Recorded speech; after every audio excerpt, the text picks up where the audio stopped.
ইফতারের পর সিগারেট খাওয়া যাবে কিনা? বিসমিল্লাহ প্রশ্ন ভাই, এটা যে শুরুতে তো খেয়াল করলাম না।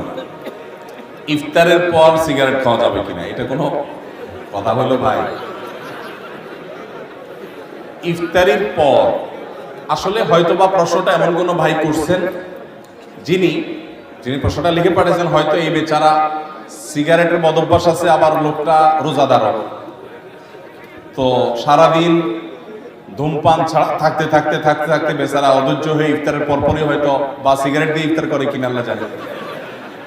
ইফতারের পর ধূমপান করা গুনাহ, কারণ যেটা মানুষের স্বাস্থ্যের জন্য ক্ষতিকর এবং নিশ্চিত ক্ষতিকর, যেটা মানুষের জন্য বিষের মতো ক্ষতিকর, ধ্বংসের দিকে মানুষকে নিয়ে যায়, এবং যেটার ক্ষতি ছাড়া কোনো উপকারিতা আপাত দৃষ্টিতে নাই, সেই জিনিসটা মানুষের জন্য হালাল হয় না, সেটা মানুষের জন্য খাওয়া জায়েজ হয় না।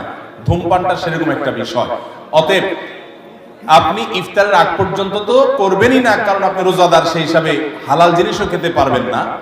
কিন্তু ইফতারের পর যদি কেউ ঘুষ খায়, ইফতারের পর যদি কেউ কুকুরের গোশত শুকুরের গোশত খায়, সেটা যেরকম ইফতারের পরে খাইছে দেখে হালাল হবে না, ধূমপানটাও ইফতারের পরে করছে দেখে হালাল হবে না।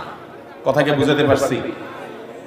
আমাদের সমাজে কোন কোন ঘুষখোর আছে, আমি শুনেছি, দেখি নেই, যে তারা নাকি বিভিন্ন অফিসে ঘুষ খাওয়ার সময় যখন যারা ঘুষ দিবে ক্লায়েন্ট তারা আসে, তখন নাকি ড্রয়ারটা খুলে বলে, এখানে রেখে দেন ভাই, আমি রোজা আছি তো ইফতারের পরে নেব।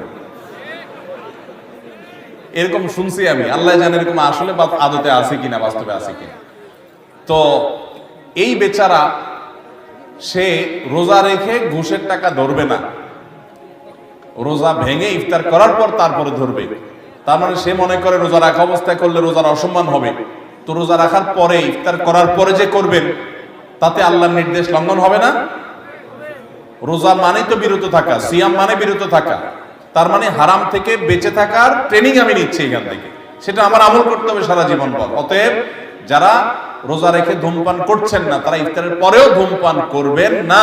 আল্লাহ আমাদের ভাইদেরকে বেঁচে থাকার তৌফিক দান করুন।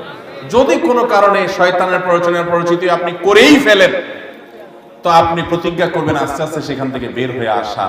রোজা অবস্থায় ধূমপান করলে তো রোজাও ভাঙবে, আবার রোজা ভাঙার গুনাহ হবে, ধূমপানের গুনাহ হবে, ডাবল গুনাহ হবে। ইফতারের পরে করলে আপনি ধূমপানের গুনাহগার হলেন, রোজা ভাঙার গুনাহগার হলেন না, জাস্ট পার্থক্য এতটুকু, কিন্তু সেটাও অবশ্যই গুনাহ হবে। আমি প্রায় বলার চেষ্টা করি, যারা ধূমপানের বদভ্যাসে